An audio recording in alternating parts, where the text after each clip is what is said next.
internasional.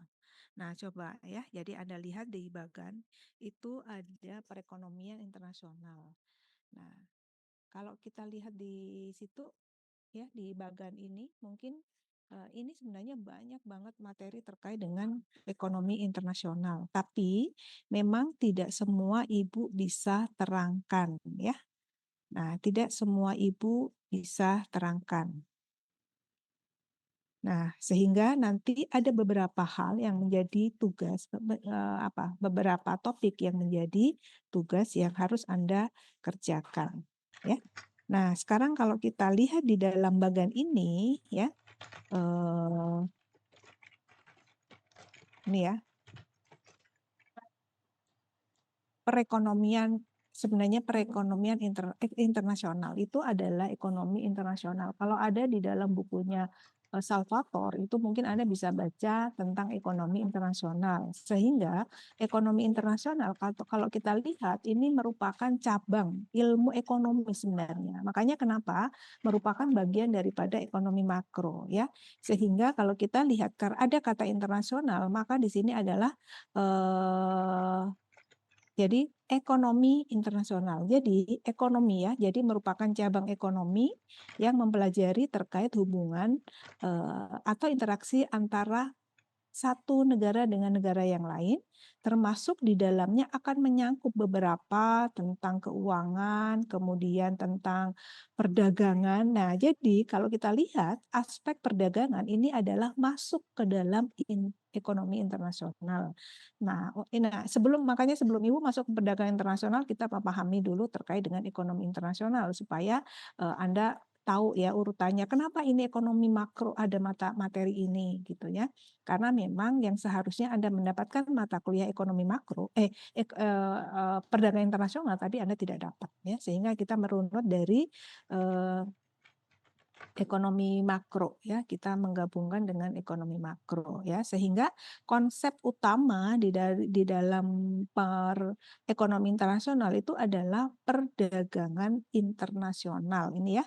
Nah, di dalam perdagangan internasional itu akan mencakup terkait dengan ekspor dan impor ya. Jadi setidaknya nanti Anda sedikit wawasan tentang ekspor dan impor ya. Nah, kemudian ini ada banyak sebenarnya. Ada banyak ini ya topik-topik sebenarnya yang ada di dalam ekonomi internasional ya. Termasuk juga ini ada ya kerjasama ekonomi internasional. Negara ya, hubungan antar negara satu dengan negara yang lain.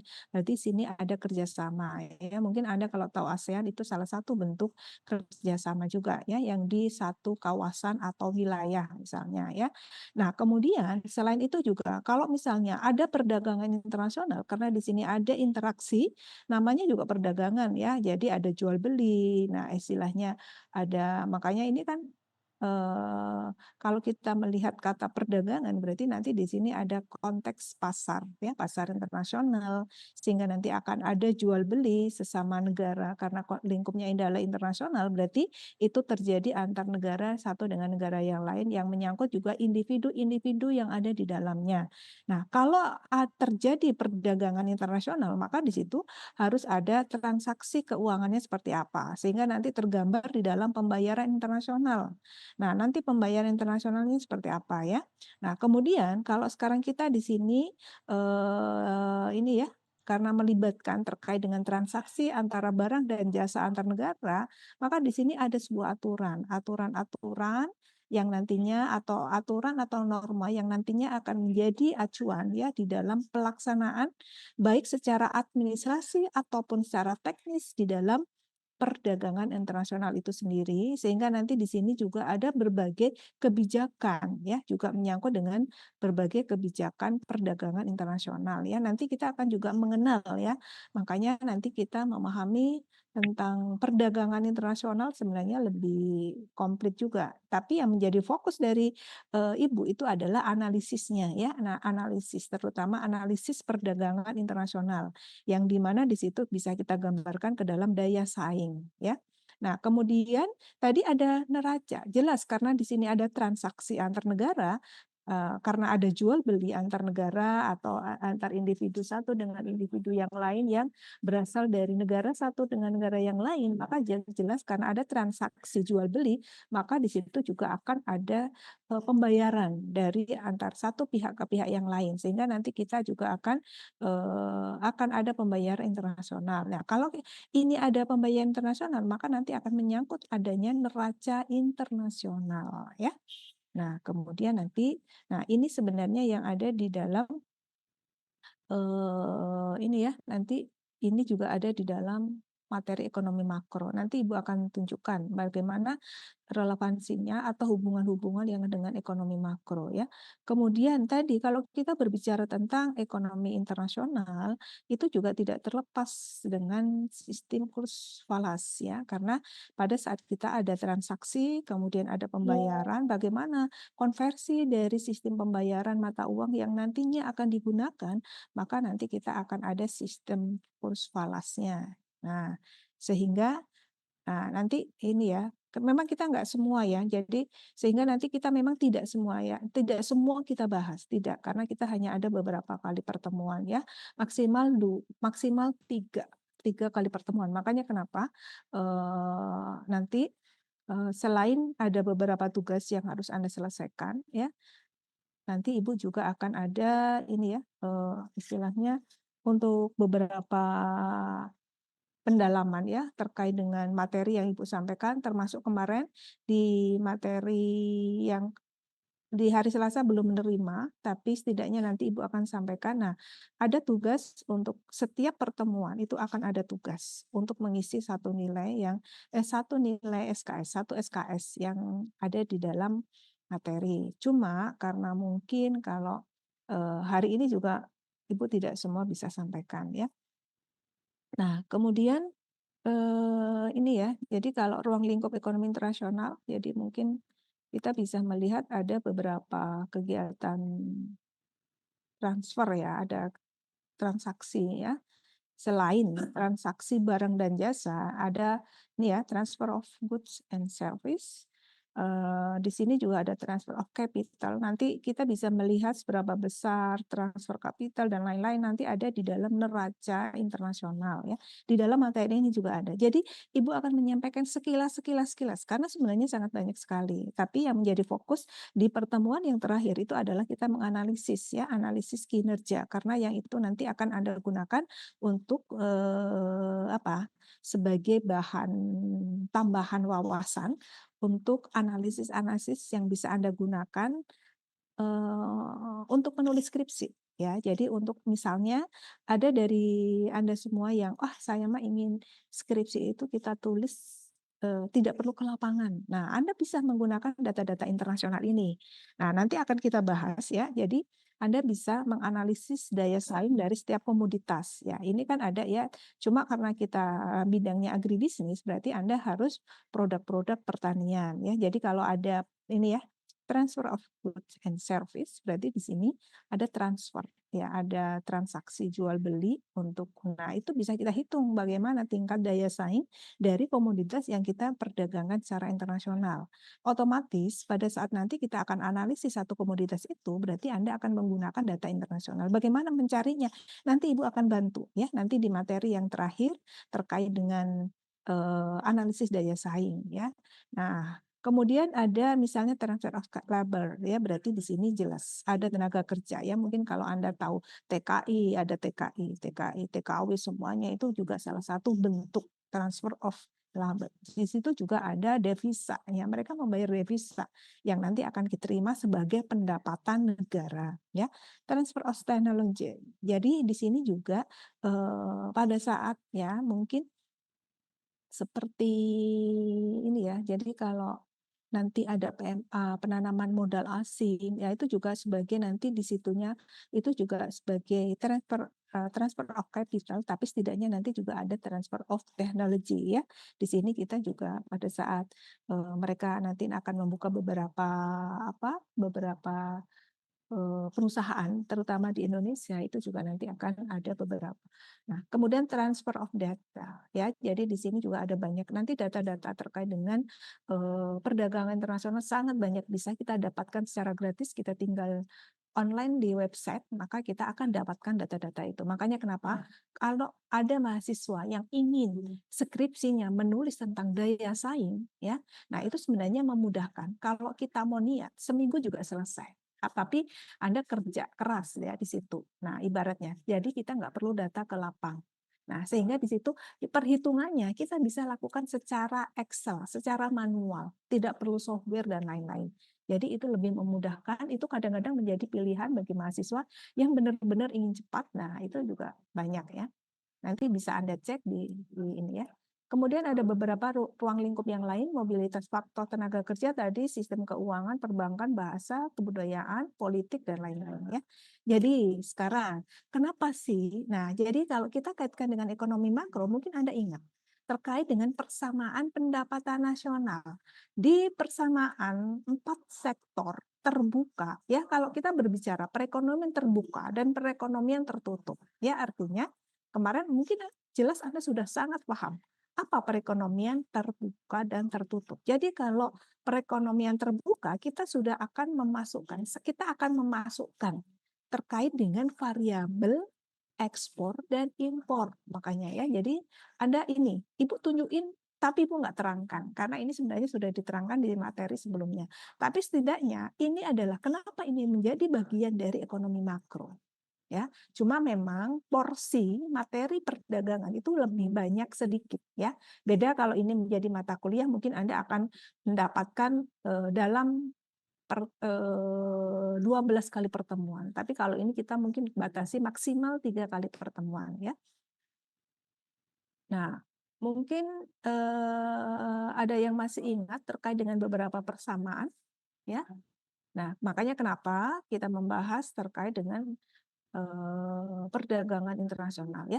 Jadi kalau tadi Ibu sudah sampaikan terkait dengan ekonomi internasional, kita nggak bahas semua aspek yang ada di dalam ekonomi internasional, tapi kita akan khusus kepada yang namanya perdagangan internasional.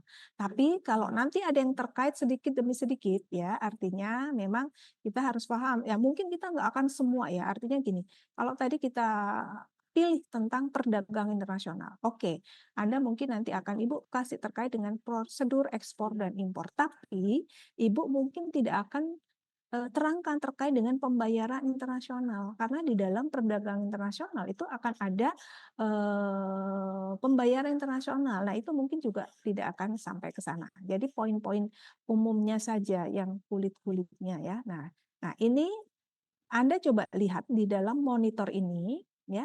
Di dalam monitor ini kalau Anda lihat arus modal dan barang internasional ya, ini adalah dari mana sih teori tentang perdagangan internasional. Nah, sebenarnya dari sini semua ya.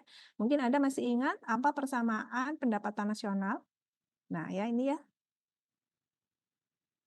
Pengeluaran atas output di dalam perekonomian terbuka atau kita bisa inikan dengan Y, pendapatan nasional ya.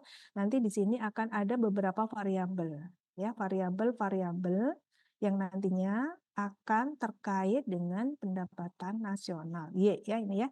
Berarti Y sama dengan, nah mungkin Anda masih ingat ini berarti 4 sektor ya. Terbuka ya.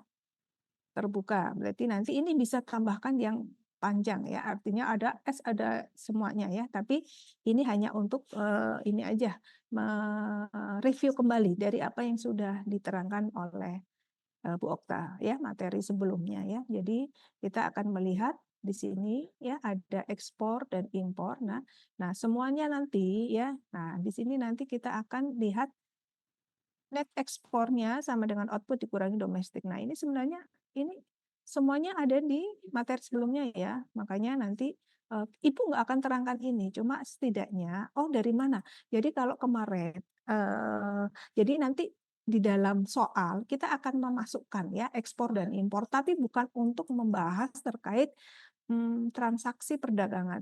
hanya soalnya ya, misalnya terjadi suatu negara terjadi ekspor sekian, nah impornya sekian, nah itu nanti kan kita nanti contoh yang ini ya, contoh yang rumus-rumus yang ini nanti akan Ibu berikan pada saat kita offline, pada saat kita membahas terkait dengan keseimbangan umum ya. Nah, Ibu juga akan mengulas dari materi yang sudah Anda dapatkan di awal. Jadi kalau soal-soal yang nanti Ibu berikan menyangkut beberapa rumus variabel yang sudah di depan. Nah, makanya Ibu tinggal memberikan soalnya ya. Ya. Ini besok ya, artinya ini tidak Ibu terangkan karena sebenarnya ini hanya mengingatkan. Karena ini itu biasanya Ibu pakai untuk menerangkan di S2 ya, yang ada tambahan materi ini ya. Jadi materi ini sebenarnya juga karena di S2 terutama di Unsil ada materi perdagangan internasional. Nah, Ibu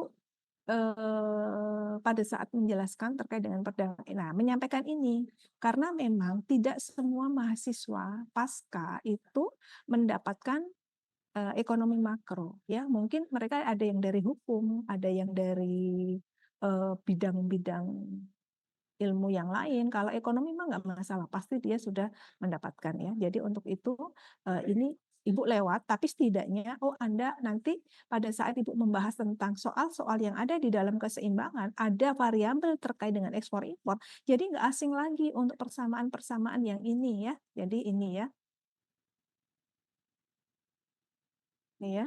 Jadi makanya kalau tadi ada neraca, tadi kan ada ya neraca perdagangan. Pada bagian Ibu yang ada di dalam ekonomi internasional, itu ada neraca perdagangan. Nah, itu kan juga ada di ekonomi makro ya. Di ekonomi makro juga ada net capital outflow dan sama dengan trade balance ya. Jadi dia bisa bernilai positif seandainya terjadi surplus perdagangan dan dia bisa bernilai negatif. Ini salah ya. Jadi ini belum Ibu ganti, Ibu karena copy paste di sini ya. Jadi bernilai negatif maka dia defisit perdagangan ya. Nah, nanti itu hubungannya dengan sistem moneter internasional nanti ya. Ini hanya gambaran saja. Ya, jadi ini Ibu nggak akan terangkan, tapi nanti sebenarnya kalau kita kaitkan dengan kebijakan, bagaimana sih nanti kebijakan itu akan mempengaruhi terkait dengan neraca dan neraca perdagangan ya. Sebenarnya ini sudah diterangkan pada saat membahas kebijakan fiskal dan moneter ya. Jadi nanti mungkin lebih kepada soal-soalnya ya. Kalau kebijakan fiskal dan moneter itu nanti Ibu lebih ke soal-soalnya ya karena memang sudah diterangkan. Nah, ini Ibu lewat ya, karena ini memang tidak semua Ibu akan sampaikan. Nah, kemudian tadi ada yang namanya neraca pembayaran luar negeri. Ya, setidaknya ini sekilas ya. Ini hanya sekilas-sekilas, tidak Ibu sampaikan secara mendalam. Mungkin mungkin tugas itu sebatas kita mencari atau menginterpretasi ya dari tabel tentang neraca pembayaran ya. Neraca pembayaran internasional, balance of payment, adalah catatan terstruktur secara sistematis dari semua transaksi ekonomi internasional. Nah, makanya kenapa kita tadi masuknya itu melewati melewati materi ekonomi internasional. Jadi kalau nanti ekonomi internasional itu mencakup semuanya, termasuk tadi ada transfer of capital, berarti nanti ada penanaman modal asing. Nah, itu juga nanti akan masuk ke dalam neraca, ya. Jadi transaksi ekonomi internasional yang dilakukan oleh penduduk suatu negara dengan penduduk negara lain dalam periode waktu biasanya memang 1 tahun. Jadi laporan itu dibuat secara secara ini ya selama 1 tahun ya. Kemudian, nah ini akan menggambarkan laporan keuangan. Kalau Anda sudah ada di akuntansi, ya itu kan ada di akuntansi, kita akan belajar terkait dengan bentuk laporan keuangan, ya berbagai bentuk laporan keuangan, ya. Nah itu misalnya ada neraca, ya dan lain-lain. Nah, itu mungkin ini sama, cuma ini ruang lingkupnya terkait dengan transaksi segala transaksi yang ada di internasional ya, ekonomi internasional ya. Jadi bentuk laporan keuangannya seperti apa. Sehingga nanti di dalam neraca pembayaran luar negeri itu akan menggambarkan laporan keuangan tentang nilai transaksi ekonomi suatu negara dengan negara lain dalam bentuk ekspor impor ya. Kemudian ada aliran keluar masuk dana yang pencatatannya dilakukan secara sistematis dalam periode tertentu ya.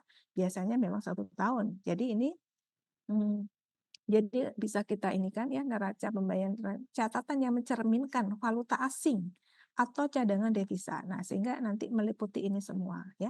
Jadi kalau mungkin Anda sudah membahas terkait dengan sudah dibahas ya terkait dengan akuntansi, nah mungkin itu kan ada ya. Nah, laporan keuangan, salah satunya bentuknya adalah neraca. Nanti ini adalah salah satu contoh neraca pembayaran internasional yang menyangkut berbagai transaksi yang berkaitan dengan ekspor dan impor yang menyangkut barang dan jasa. Ya. Nah, kemudian balance of payment ini kegunaannya apa? Nah, ini nanti silahkan dibaca ya. Silahkan dibaca. Ini sebagai ini aja, ini apa? Semacam wawasan aja, tidak untuk tidak Ibu tidak mendalam karena memang kita hanya yang penting tahu ya. Balance of payment kegunaannya untuk membukukan seluruh transaksi ya. Kalau kita berbicara ekonomi internasional berarti bukan hanya perdagangan antara barang dan jasa, tapi juga ada tadi apa? Transfer of capital, kapital bagaimana keluar masuk kapital dari satu negara ke negara yang lain. Nah, mungkin kalau bahasa kerennya PMA ya, penanaman modal asing. Kemudian untuk mengetahui struktur dan komposisi transaksi ekonomi internasional ya. Nah, kemudian untuk mengetahui mitra utama suatu negara dalam hubungan internasional ya. Mengetahui posisi ya, karena kalau laporan keuangan biasanya kan kita ingin mengetahui posisi ya keuangan satu perusahaan. Nah, begitu juga ini karena ini juga artinya untuk mengetahui posisi keuangan internasional suatu negara ya. Jadi bisa kita gambarkan dengan adanya ada transaksi debit, transaksi yang menyebabkan mengalirnya uang atau devisa dari dalam negeri ke luar negeri, berarti debit ya, dari dalam ke luar. Transaksi ini biasanya disebut dengan transaksi negatif, transaksi yang menyebabkan berkurangnya posisi cadangan devisa. Ya. Kemudian transaksi kredit adalah transaksi yang menyebabkan mengalirnya arus kas atau devisa dari luar ke dalam ya negeri ya. Nah, misalnya kayak TKW itu juga ya kalau tadi ada transfer of labor misalnya. TKW itu adalah membayar devisa, memberikan devisa bagi negara kita karena mereka membayar ya. Jadi nanti di sini akan ada pembayaran ya kepada mereka ya. Jadi itu masuk nanti dari luar ke dalam negeri. Transaksi ini disebut juga transaksi positif, yaitu transaksi yang menyebabkan bertambahnya, kalau positif bertambahnya posisi cadangan negara. Nah, makanya nanti kita akan memasukkan variabel ekspor dan impor ya. Nah, ini salah satu bentuknya ya. Nah, kalau Anda lihat misalnya nanti tugasnya Anda mencari ya, mencari. Jadi tolong diidentifikasi ya beberapa tugas yang nanti harus Anda kerjakan. Kalau misalnya tugas ada yang tidak lengkap, biasanya ya itu ya suka ada yang tidak ini. Nah, nanti tugasnya adalah mencari ya, mencari model seperti ini. Kemudian sedikit Anda harus bisa menginterpretasikan, menjelaskan bagaimana sih kondisinya. Kan Anda sudah mengenal ini ya, sudah mendapatkan materi tentang akuntansi ya. Jadi di dalam balance of payment, nah ini ada beberapa, ya ini ada transaksi, neraca transaksi berjalan.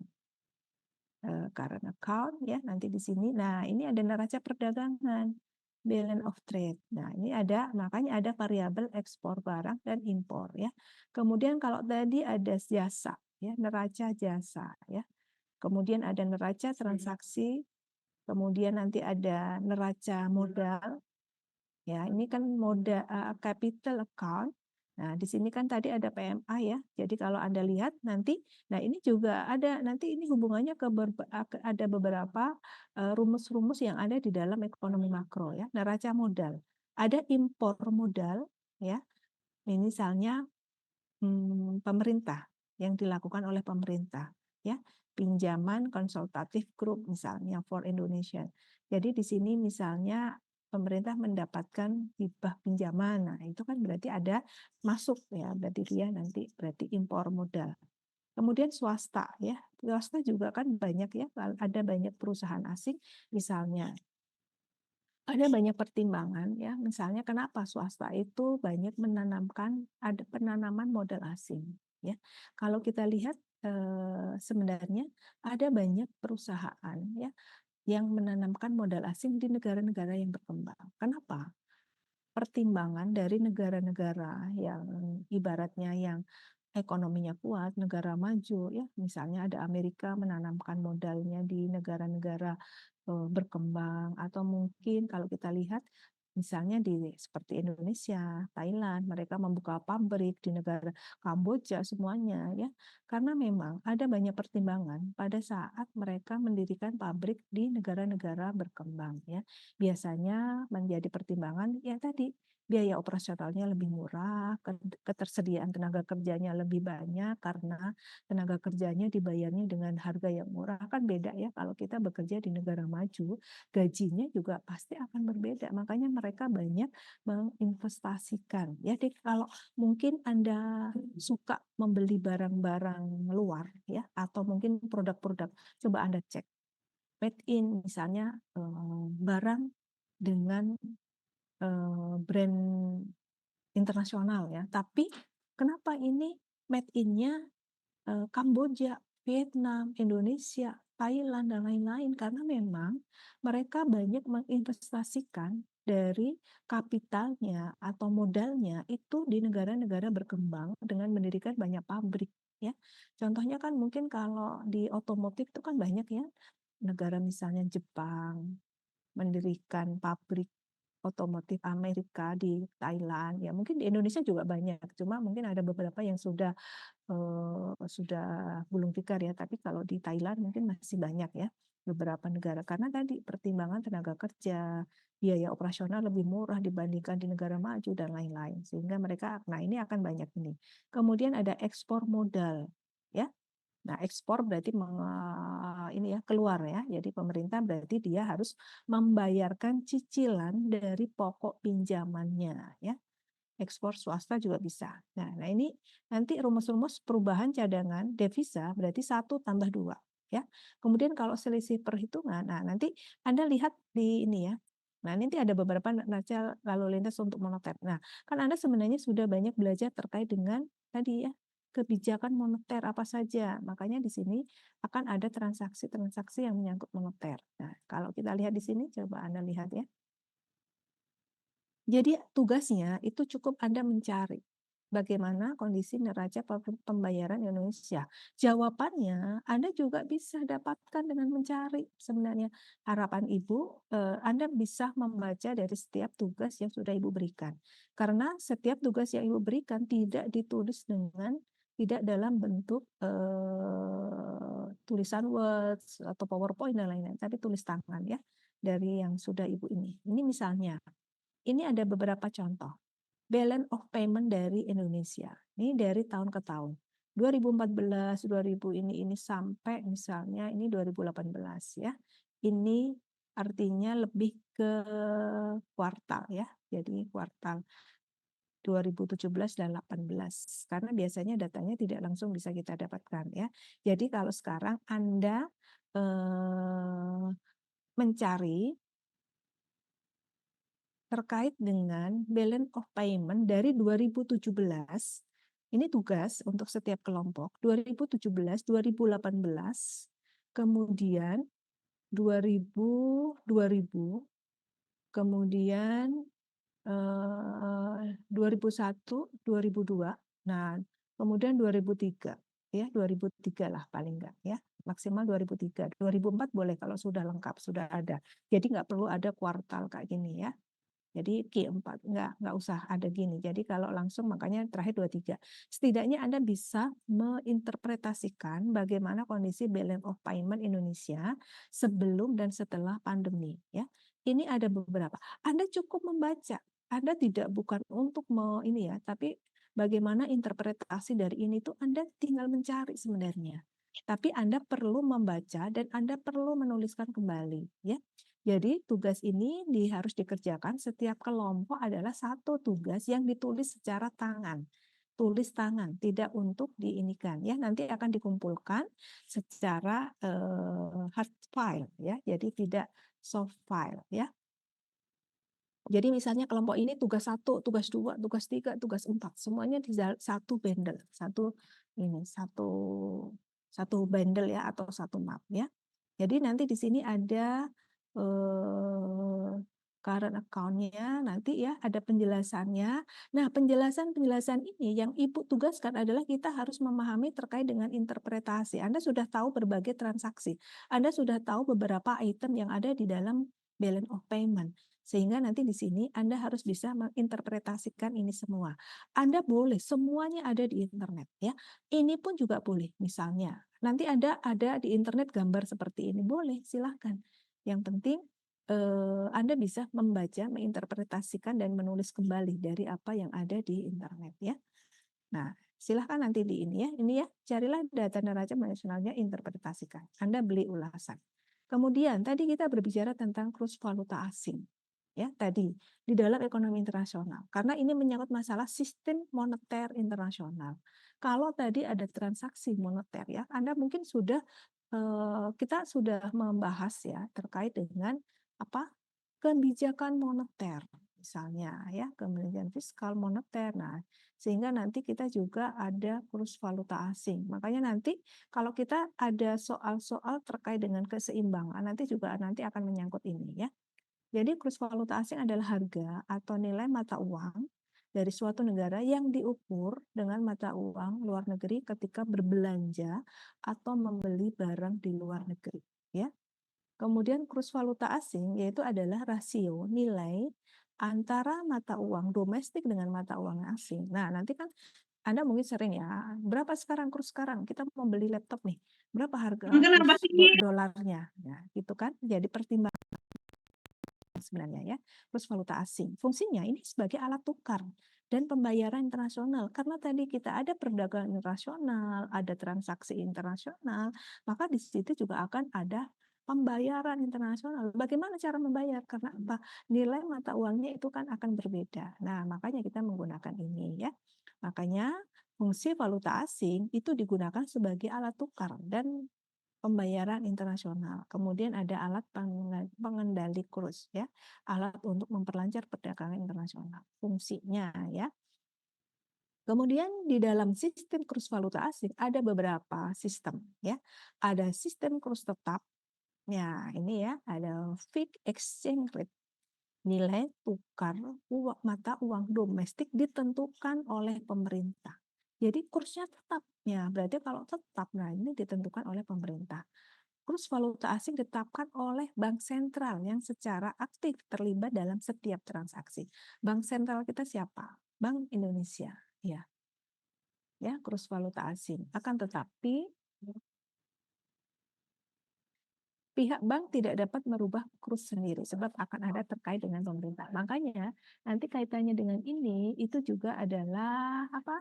Keseimbangan. Nah, nanti di situ kita banyak belajar. Jadi akan saling terkait ya.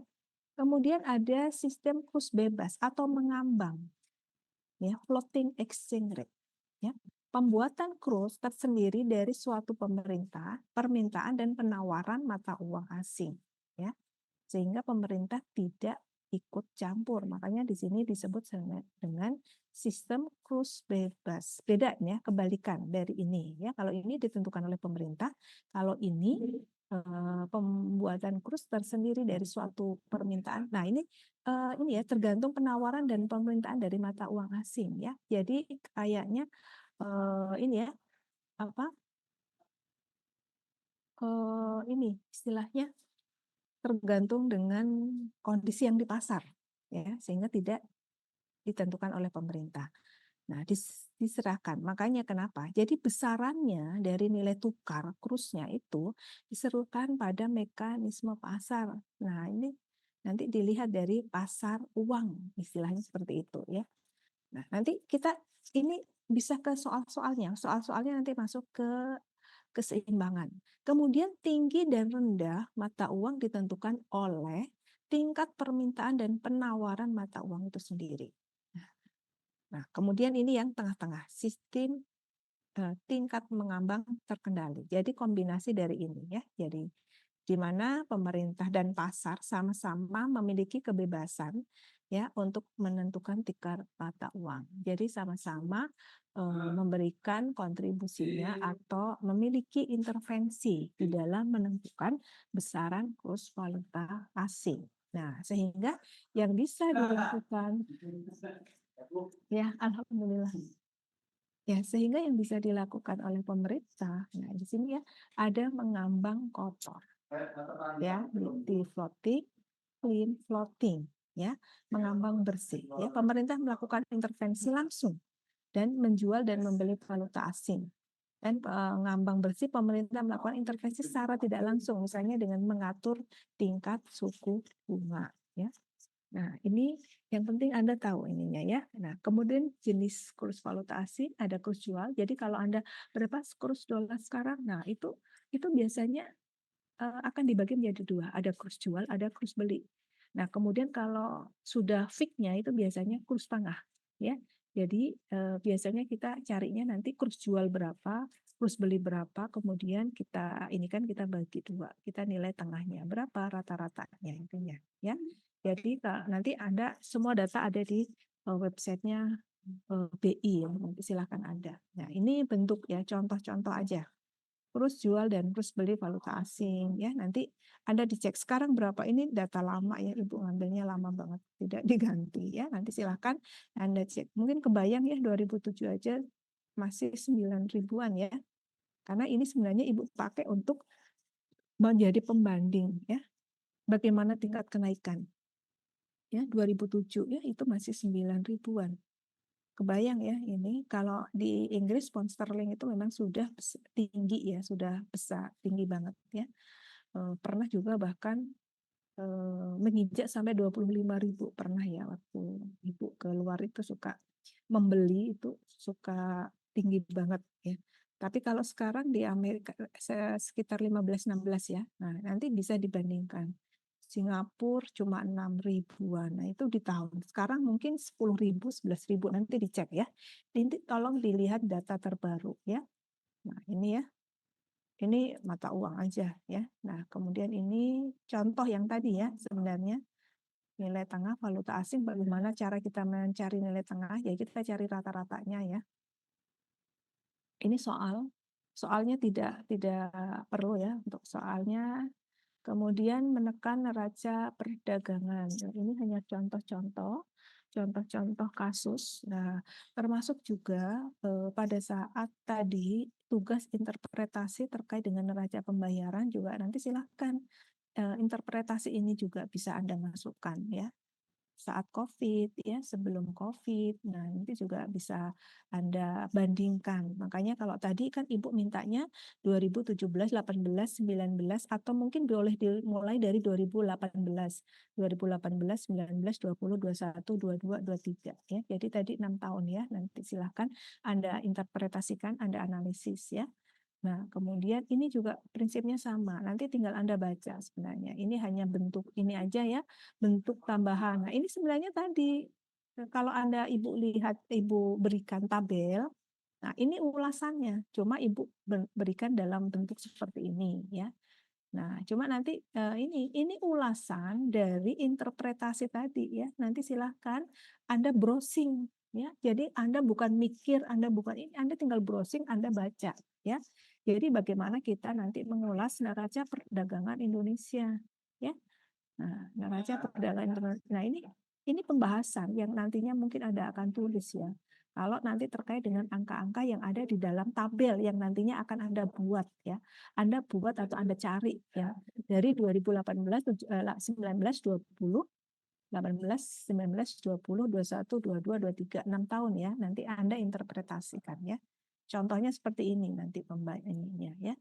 Perdagangan dengan Tiongkok. Kalau ini kan sudah menyangkut ke ini ya, bagaimana transaksi ke setiap negara. Tapi kan kita tidak harus ya, tidak harus membahas terkait dengan nanti mungkin kalau nilainya sangat peningkatannya sangat signifikan sekali, mungkin Anda bisa lihat ya, kira-kira ini perdagangannya kemana? Mungkin Anda boleh bahas. Ada pertanyaan sebelum Ibu membahas terkait dengan teori perdagangan? Silahkan ya, untuk karena sebenarnya Ibu juga tidak lama ya, jadi mungkin 1/4 jam lagi lah.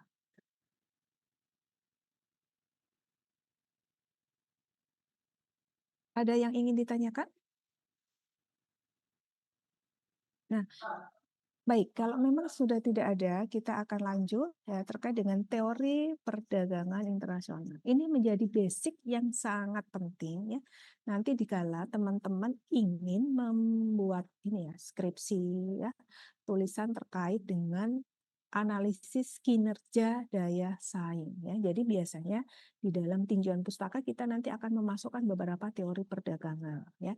Jadi nanti mengacu dari teori ini nanti kita akan gunakan sebagai dasar untuk menganalisis ya. Paham ya? Jadi nanti kita akan belajar teori tentang klasik, ada teori modern ya.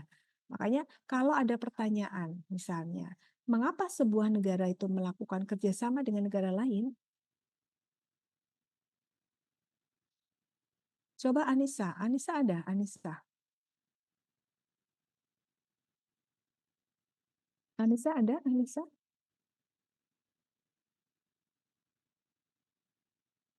Anissa, Tanti Septiani ada? Nomor 042.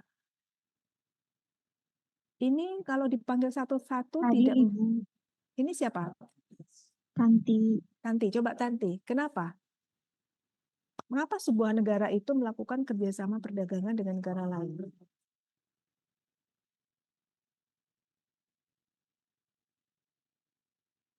Nanti coba logika Ya, Ibu, berpikir maaf aja. jaringannya jelek. Bisa diulang kembali? Bagaimana? Anda lihat nggak di monitor Anda?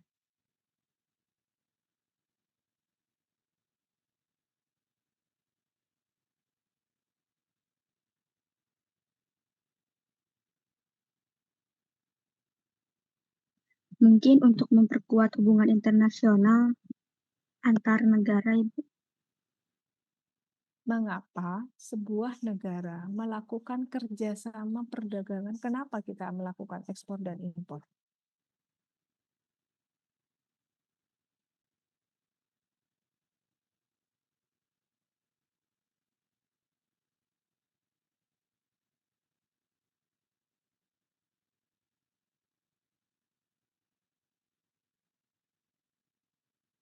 Faiz Natsmi Arkan, ada?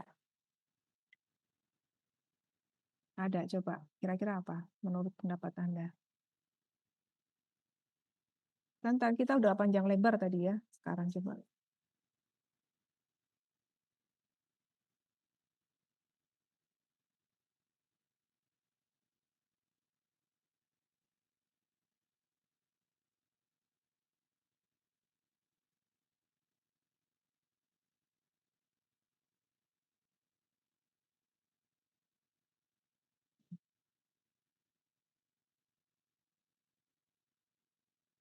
Mengapa Indonesia nggak bisa? Kenapa Indonesia tidak bisa membuat mobil misalnya? Kenapa Indonesia tidak bisa budidaya kedelai misalnya? Coba.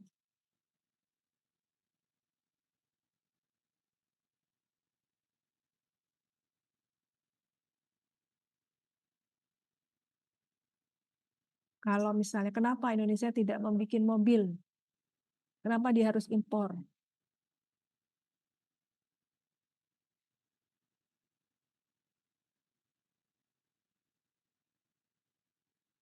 SDM, teknologi, ya.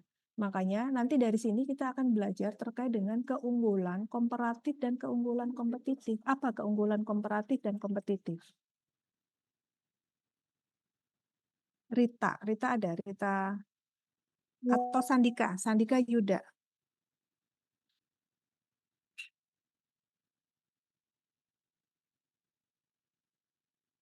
Sandika.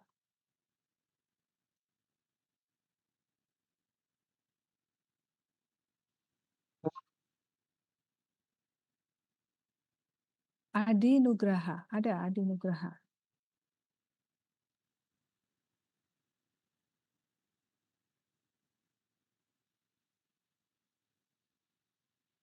Dinda Ayuni. Dinda Ayuni ada. Kalau tadi dijelaskan ya, ada kita nggak punya teknologi itu. Kita nggak punya ini ya, istilahnya SDM, tadi disebutkan SDM. Nah, itu sebenarnya nanti akan terkait dengan keunggulan yang namanya keunggulan komparatif dan kompetitif. Kira-kira apa? Coba keunggulan, arti kata dari keunggulan apa? Komparatif apa? Kompetitif apa? Coba.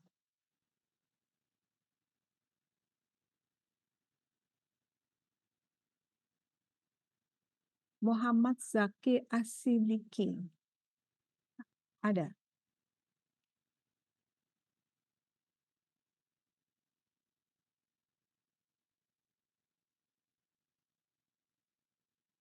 Bisa di Muhammad Zaki ada? Tolong direspon dulu suara Ibu.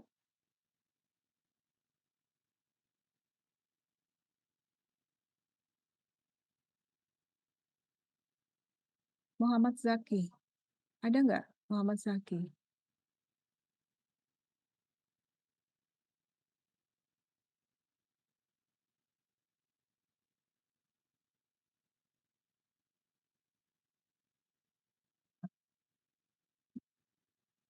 Kita perlu memahami terkait dengan beberapa teori perdagangan internasional, karena nanti di sini juga akan terkait dengan arah serta komposisi perdagangan ya. Efek perdagangan internasional terhadap struktur perekonomian suatu negara. Ya, tadi ya sebenarnya pada saat kita membahas tentang neraca itu juga akan menggambarkan struktur perekonomian suatu negara. Ya, ada tidaknya keuntungan dari perdagangan antar negara. Sebenarnya jelas sekali ya. Kemudian Anda juga perlu memahami terkait dengan isu-isu yang berkembang saat ini terkait dengan perdagangan internasional. Makanya kenapa ya sekarang lagi misalnya ya ada kebijakan tentang CPO. CPO itu tidak boleh diekspor dalam bentuk bahan mentah misalnya. Kira-kira itu menyangkut dengan kebijakan ya. Kalau kita berbicara tentang kebijakan ya, kemudian ada juga teori perdagangan ya. Nah, itu juga nanti akan terkait dengan itu. Jadi artinya Anda harus selalu mengikuti bagaimana perkembangan-perkembangan ya yang ada di baik di berita ataupun di ini ya terkait dengan transaksi-transaksi kerjasama. Ya, harapannya mungkin ada yang ingin berprofesi sebagai eksportir, importer dan lain-lain ya. Nah, kemudian ini ya, ini adalah teori absolute advantage. Ini teori klasik ya. Jadi kalau tadi kita ada teori klasik dan ada teori modern tadi. Nah, makanya ya di sini ya kan ini ada absolute advantage ya, keunggulan absolut ya. Jadi suatu negara itu akan melakukan perdagangan dengan negara lain jika masing-masing negara terdapat keunggulan mutlak dalam menghasilkan barang. Kira-kira bisa nggak menggambarkan kondisi Indonesia yang dimana di sini Indonesia itu memiliki benar-benar keunggulan mutlak.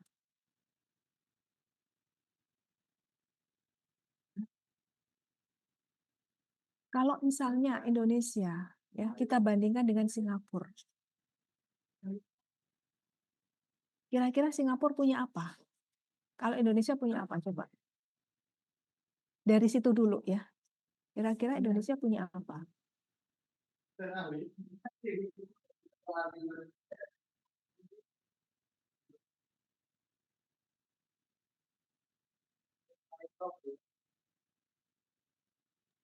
Izin menjawab, Bu. Indonesia Iya, punya tenaga kerja, kalau Singapura punya teknologi sama lapangan pekerjaan.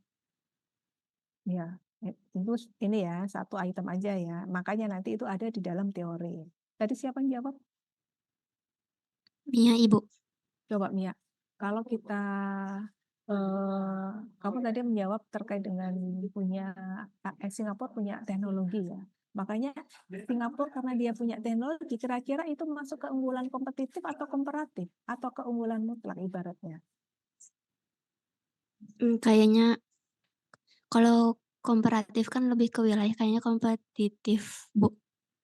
Komparatif atau kompetitif. Ya, jangan ragu ya. Iya, Bu. Singapura memiliki keunggulan kompetitif ya. Nah, makanya ini kita akan berbicara tentang keunggulan ya.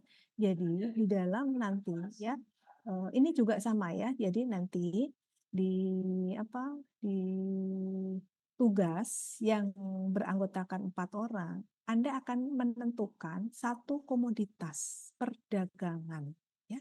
Satu komoditas perdagangan pertanian yang dimana di situ nanti Anda akan mencari data ya terkait dengan ekspor dan impornya, hanya mencari di website ya gratis ya. Ini juga makanya kalau tadi Ibu menyampaikan bahwa ini juga bisa dijadikan sebagai ini ya alternatif atau pilihan ya untuk mahasiswa yang ingin menulis skripsi tanpa melakukan pengambilan data ke lapangan. Jadi cukup kita browsing ke internet. Nah, makanya ini biasanya kita menyampaikan dengan analisis daya saing. Makanya nanti pada saat Ibu nanti membahas terkait dengan analisis daya saing, Ibu akan banyak menggunakan jurnal-jurnal dan perhitungan jurnal-jurnal itu apa perhitungannya, apa istilahnya hanya rumus-rumus ya, rumus yang nanti kita perhitungan menggunakan Excel biasa. Tapi pada saat kita harus mencari data, kita tinggal mencari website ya, Anda bisa menggunakan UN Trade atau nanti ada TradeNet yang di situ akan menyajikan berbagai data secara statistik baik ekspor dan impor yang nanti akan kita gunakan sebagai basic data. Kalau rumusnya rumusan manual biasa, makanya kita menggunakan Excel. Cuma datanya paling tidak harus data 10 tahun. Sehingga nanti kita bisa memahami keunggulan komparatif data. Ini kita berbicara teorinya, keunggulannya, ya, berbicara tentang teorinya, keunggulannya. Tapi nanti pada saat kita menghitung dan lain-lain, kita akan analisis kinerja perdagangan dari suatu komoditis, dari kita bisa lihat bagaimana tingkat keunggulan komparatif dan kompetitifnya. Oh, pada bawa makanan ya. Keunggulan komparatif dan kompetitifnya nanti kita hitung dari situ ya. Nanti kita hitung. Nah, ini kita belajar teorinya sehingga nanti kalau kita menulis skripsi karya ilmiah yang kita nanti akan menggunakan perhitungan itu, kita akan memasukkan teori-teori ini. Teorinya banyak sekali ya, mungkin mungkin ya hampir 10 misalnya ya. Tapi ini teori klasik ya. Nah, makanya yang paling klasik. Nah, asumsi yang kita gunakan untuk melihat bagaimana negara ini memiliki keunggulan mutlak di dalam menghasilkan barang. Nah, ini ya. Nah, ini ada kita asumsikan bahwa jadi nggak bisa kita harus menggunakan asumsi ya, tidak bisa kita asal. Jadi di sini kita asumsikan bahwa perdagangan terjadi antara dua negara dengan dua produk.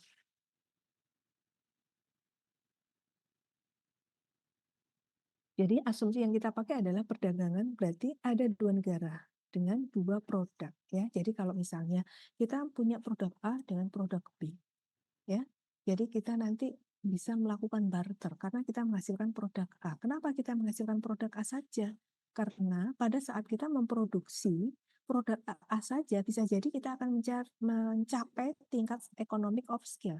Jadi kita nggak perlu ini ya membuat dua produk, tapi cukup kita membuat satu produk, tapi kita nanti untuk memenuhi kebutuhan produk yang kedua, maka kita bisa melakukan barter, transfer, atau kita melakukan perdagangan. Nah itu ya, jadi intinya seperti itu. Makanya kita menggunakan asumsi.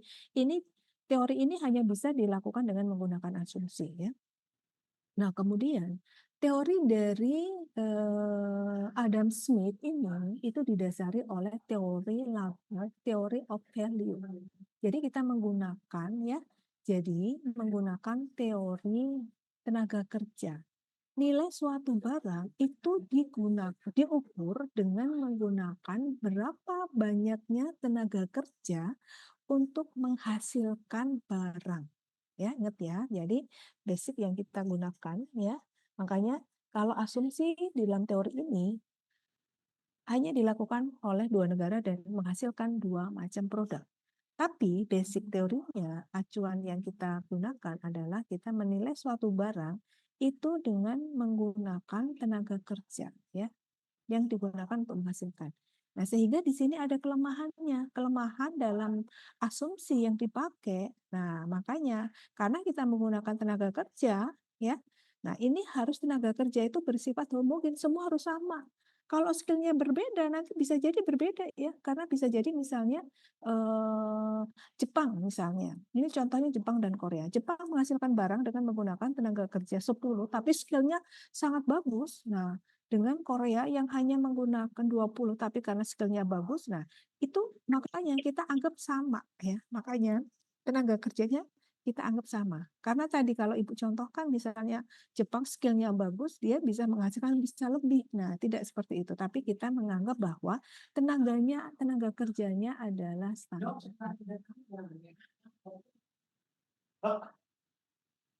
Ya, menganggap tenaga kerja bersifat homogen dan mobilitasnya bebas. Nah, tapi kenyataan tidak demikian kan? Nah, mereka biasanya heterogen karena menyangkut kemampuan, skill dari masing-masing setiap tenaga kerja itu pasti akan berbeda-beda. Tapi ini kita anggap sama, ya. Dan mobilitasnya bebas, ya.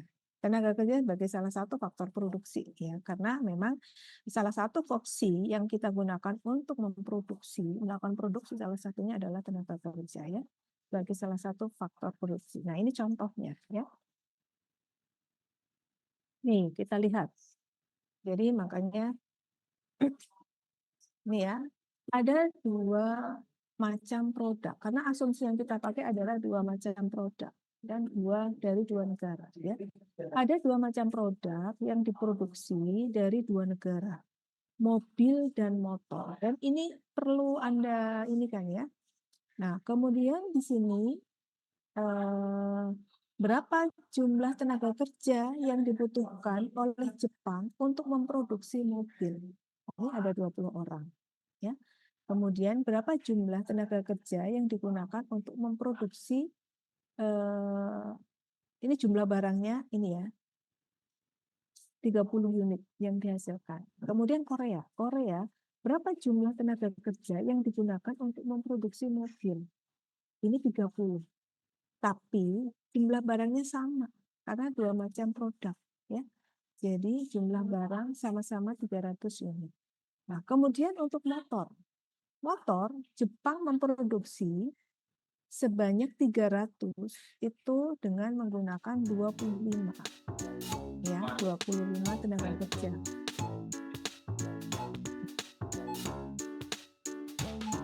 Prof sambil ngajar dulu. Ya, nanti kalau udah mulai saya ini. Nah, kemudian Korea ya, Korea motor menghasilkan motor dengan menggunakan tenaga kerja sebanyak 15 orang, tapi sama ya, jumlah barangnya sama ya. Jadi yang kita anggap bahwa tenaga kerjanya mereka memiliki sama kondisi homogenitasnya ya. Tidak ada skillnya lebih bagus, tidak ada yang lebih jelek. Nah, kemudian ini ya. Nah, kemudian kita katakan bahwa ya, kalau kita lihat ini ya, ini tabel ini itu adalah tabel yang ini. Ibu pindahin supaya Anda tahu alurnya. Ya, kita pindahin. Nah, sekarang coba kita bandingkan salah satu ya. Jadi yang pertama itu kita lihat di Jepang.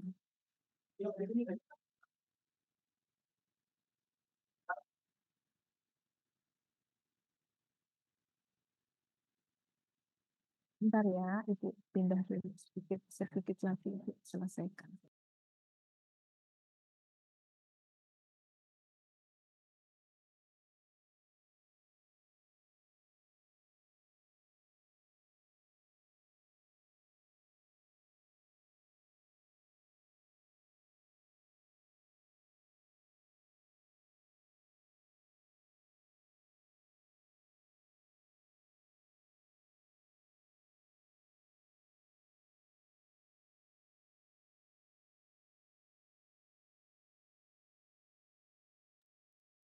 Teman-teman masih dengar suara Ibu?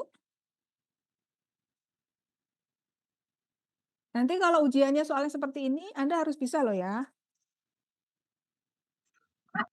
Halo, Terdengar Ibu. dengar ya. Jadi kita lihat dari dua produk nih ya, Jepang memiliki keunggulan absolut di dalam menghasilkan mobil. Nah, kalau kita lihat coba,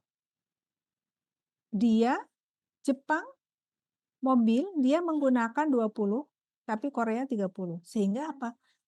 Jepang memiliki keunggulan absolut untuk menghasilkan mobil dan Korea memiliki keunggulan absolut untuk menghasilkan motor, ya. Karena apa?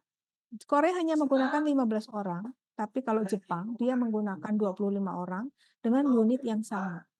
Ya. Sehingga apa? 300 unit mobil dihasilkan di Jepang dan Korea, sehingga kita bisa simpulkan bahwa Jepang lebih efisien. Nah, sedangkan di sini Korea lebih efisien. Ya. Nah, kemudian kita bandingkan Jepang nih ya, kalau satu tenaga kerja 15 unit ya. Sedangkan di Korea satu tenaga kerja itu adalah 10 unit ya. Perbandingan dari sini ya. Nah, kemudian kalau yang motor di Jepang, satu tenaga kerja ini ya, satu tenaga kerja 12 unit. Sedangkan Korea, dia satu tenaga kerja 20 unit. Sehingga gaji-gaji banget. Kemudian kita bandingkan antar Jepang dengan Korea. Ya, kita di Jepang. Perbandingan jumlah tenaga kerja untuk menghasilkan satu unit mobil dan satu unit motor tadi ya 15 banding 12. Sehingga apa? TOT ya dari dua produk apabila dilakukan tukar ya. Nah, di Jepang itu 5 mobil sama dengan 4 motor. Sehingga kita bisa dapatkan 1 banding 0,8. Ya. Begitu juga di Korea. Ya. Di Korea, perbandingan jumlah tenaga kerja untuk menghasilkan satu mobil dan satu motor itu adalah 10 banding 20. Nih ya, 10 banding 20. Sehingga apa? TOT itu trade of trade ya. Di Jepang, nah untuk mengkonversikan ya. Nah, kita bisa sebutkan bahwa dengan 10 mobil sama dengan 20 motor. Sehingga kita bisa simpulkan 1 banding 2. Nah, sehingga apa? Sebelum terjadi spesialisasi, ini kan belum ada spesialisasi. Ini mereka masih dua-duanya masih memproduksi dengan produk yang sama-sama dengan sama-sama dua produk ya. Sebelum terjadi spesialisasi dan pertukaran antara Jepang dan Korea, nilai tukar ya term of trade-nya antara mobil dan motor Jepang dan Korea. Nah, ini ya, ini sebelum terjadi spesialisasi. Spesialisasi itu artinya pada saat misalnya Jepang nantinya ini dianggap lebih efisien di dalam memproduksi mobil, maka dia akan khusus mobil gitu ya.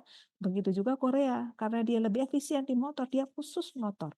Sehingga nanti untuk kebutuhan motor di Jepang dia lebih baik tadi transfer ya. Makanya term of trade-nya itu nanti dinilai berapa sih? Saya harus tukar berapa? Saya punya mobil satu itu harus ditukar berapa motor atau sebaliknya. Ya, berapa motor harus ditukar berapa mobil. Nah, itu kita hitung dengan TOT, term of trade-nya ya. Nah, ini ya. Nah, kemudian nanti dari sini nih. Nah, nanti ini aja ya. Ini contoh yang satu-satu aja. Setelah terjadi spesialisasi dan perdagangan. Nah, kalau sudah ada perdagangan, maka mereka akan tukar barang ya. Ada terjadi transaksi jual beli antara Jepang dengan Korea, ya. Nah, sehingga apa? Ini setelah terjadi tabel ini menggambarkan setelah terjadi spesialisasi, ya. Jadi karena tadi dianggap di Jepang itu dia lebih efisien di dalam produksi mobil, maka jumlah tenaga kerjanya digabungkan. Jadi kalau Anda lihat nih ya, jumlah tenaga kerjanya kan sama. komposisinya aja yang berbeda.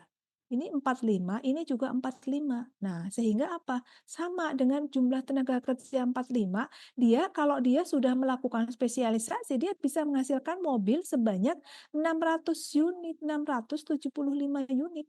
Sedangkan Korea, dia sudah melakukan spesialisasi. Maka dia bisa istilahnya karena lebih efisien, maka dia bisa dengan 45, dia bisa menghasilkan 900 unit.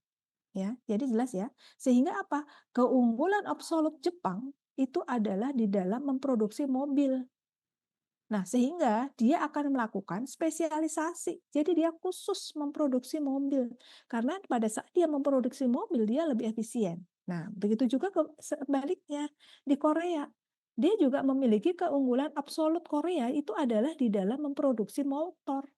Kenapa? Dia lebih efisien sehingga dia akan menciptakan, akan menghasilkan dan atau akan lebih fokus kepada spesialisasi untuk produksi motor.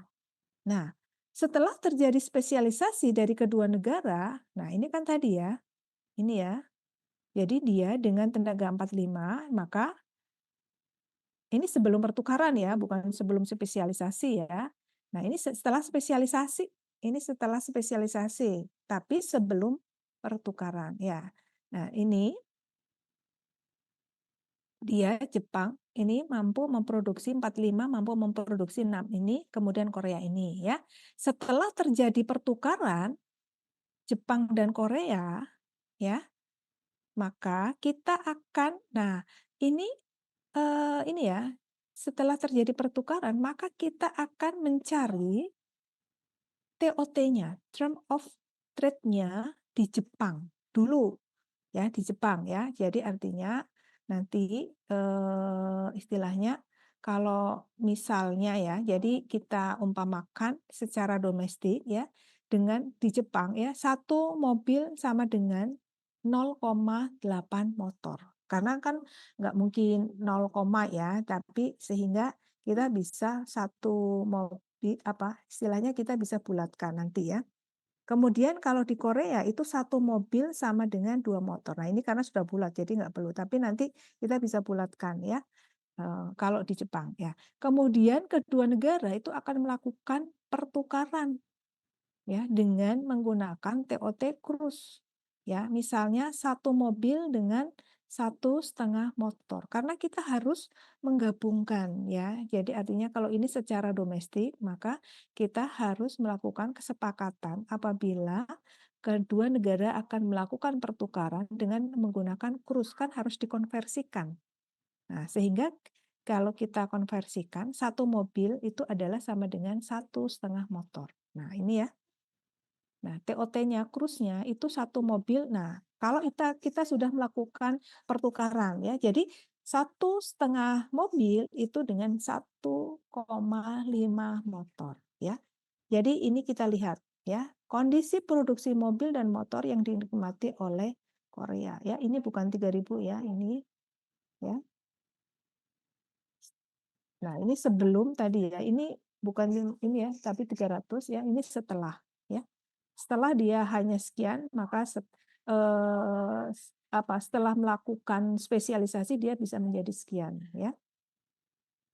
Sedangkan Korea, nah sebelumnya ini ya, sesudahnya dia ini ya.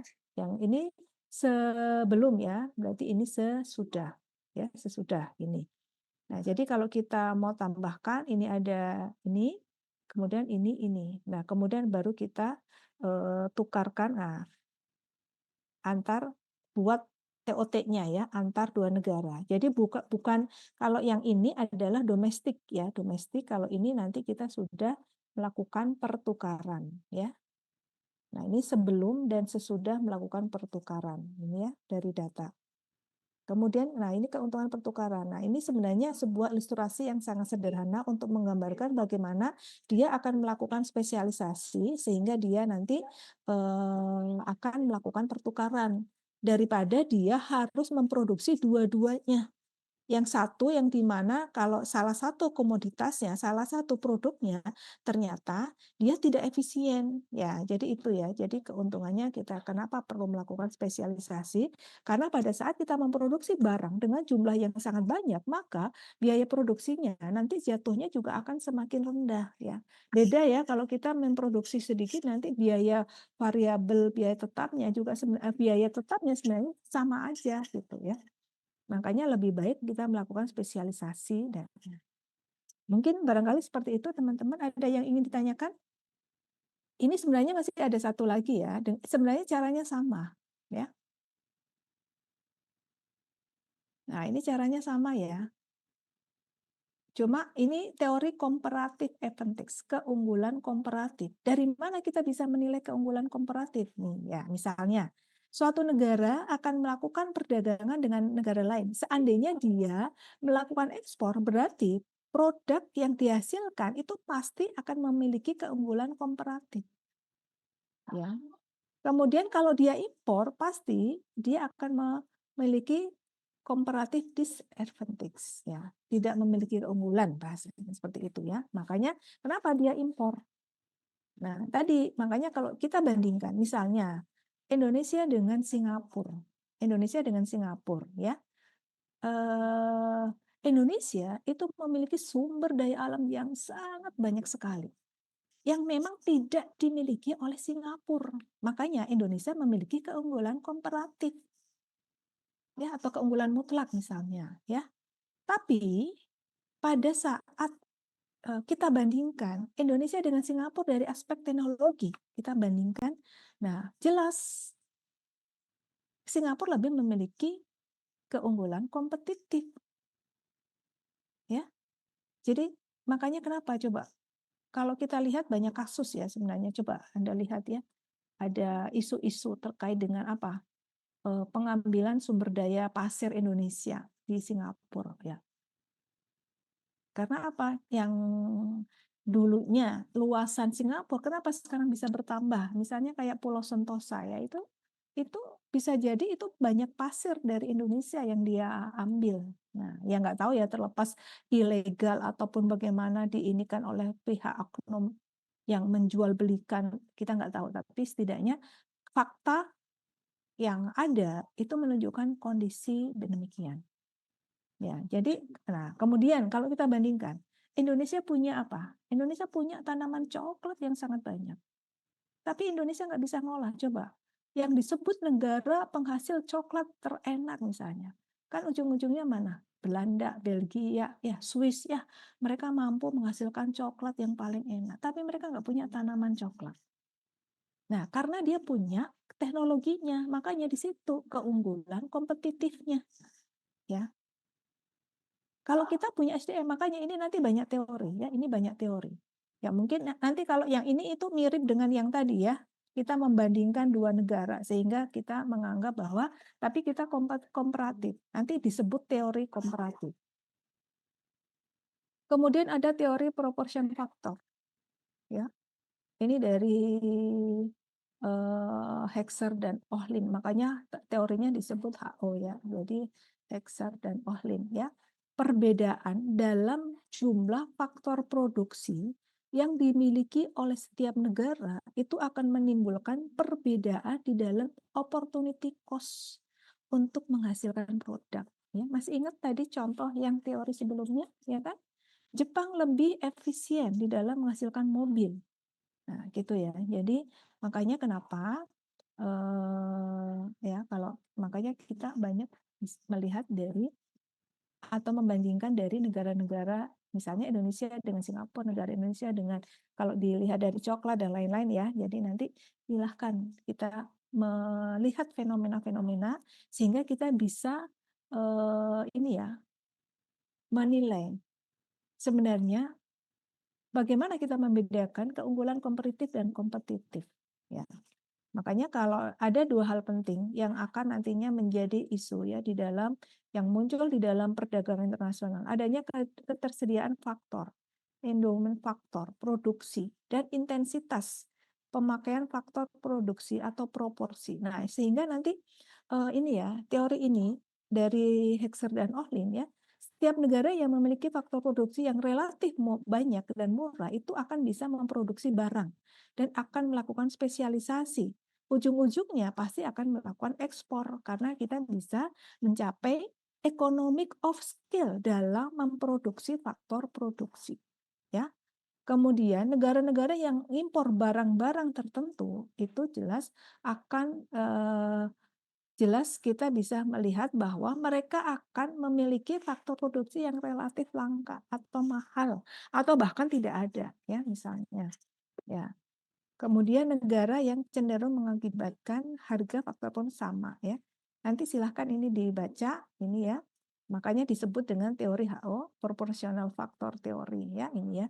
Dan ini sebenarnya masih banyak ya, ini masih ada contoh lagi.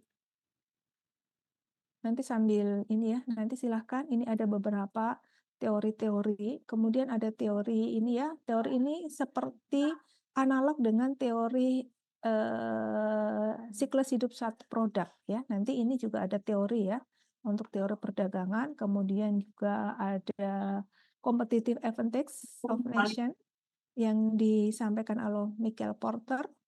Kemudian ada ini ya, nanti nah ini ya kompetitif dari Porter. Nah, ini yang biasa banyak dipakai, teori-teori ini yang banyak dipakai oleh teman-teman mahasiswa ya. Kemudian ada hyper kompetitif, ada ini ya. Nah, ini ada diamond konsep ini. Nah, ini banyak dipakai juga ya. Ini juga banyak dipakai karena untuk melihat keunggulan komparatif misalnya ya. Jadi makanya nanti ini sambil ya, jadi Ibu sekilas nanti sambil kita belajar di jurnal. Bagaimana kita nanti membedakan keunggulan komparatif dan kompetitif. Analisis apa saja yang kita bisa. Kalau tadi kan teori manual ya, jadi artinya kita melakukan perhitungan manual kayak kalau yang contoh tadi. Tapi nanti pada saat kita ingin melihat keunggulan kompetitif ataupun komparatif, maka kita bisa menggunakan rumus sehingga kita bisa melakukan perhitungan dengan menggunakan Excel ya. Jadi dia Diamond konsep Michael Porter ya. Jadi ini ada beberapa variabel yang mencakupnya. Ini ada strategi struktur perusahaan dan bersaing, ada kondisi permintaan ya. Ada kondisi faktor, ada industri pendukung. Nah, ini ya. Jadi ini ada nanti contohnya di jurnal. Yang penting Anda ingat teori ini ya. Nah, ini ya, yang penting Anda ingat teori ini. Ini ya. Ini sama dengan ini. Ya, ini adalah bentuk ininya. Berarti nanti antara ini dengan ini nanti kita harus bisa menjelaskan bagaimana terkaitan variabel ini dengan ini. Ininya ya. Nah, ini yang diamond domestiknya. Kemudian ini diamond internasionalnya ya. Ini globalnya. Jadi nanti silahkan ya. Ini coba nanti ini dilihat nih ya. Garis-garis ini. Nih ya, yang ini domestik ini. Nah, bagaimana keterkaitan antara variabel-variabel ini ya. Nanti ini kita melihatnya secara domestiknya, ini secara internasionalnya, ini secara global. Ya. Nah, ini nanti teorinya, nanti bagaimana implementasi dari teori ini kita melakukan dengan menggunakan jurnal ya. Kemudian ada model 9 faktor. 9 faktor ya, ini ya. Nanti ini ada beberapa faktor juga. Ini ada lingkungan bisnis, ada daya saing internasional. Nah, ini kalau ini dijelaskan semua ya, tapi ini yang penting Anda mengenal ya. Ada lingkungan bisnis, ada permintaan domestik, kemudian ada industri terkait dengan faktor dengan pendukung, sumber daya yang ini ya.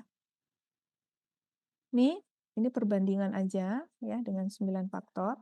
Nah itu ya. Jadi itu beberapa teori perdagangan yang nanti akan kita ulang lagi pada saat kita membahas tentang jurnal ya.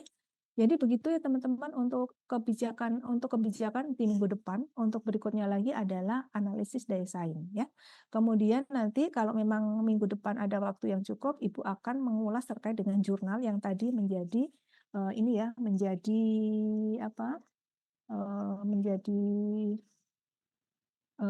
dasar untuk kita materi berikutnya dan materi yang hari ini. Baik, begitu teman-teman. Ada pertanyaan yang ingin disampaikan sebelum Ibu mengakhiri pertemuan kita di pagi hari ini?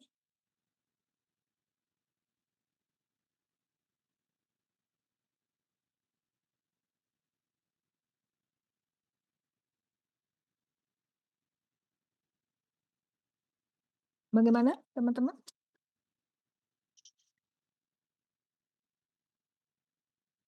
Apakah sudah bisa dimengerti? Apabila memang tidak ada yang ingin disampaikan atau pertanyaan, Ibu akhiri pertemuan kita di pagi hari ini ya. Nanti kurang lebihnya untuk hari Selasa jam 1 hari ini tetap ya yang kelas Selasa.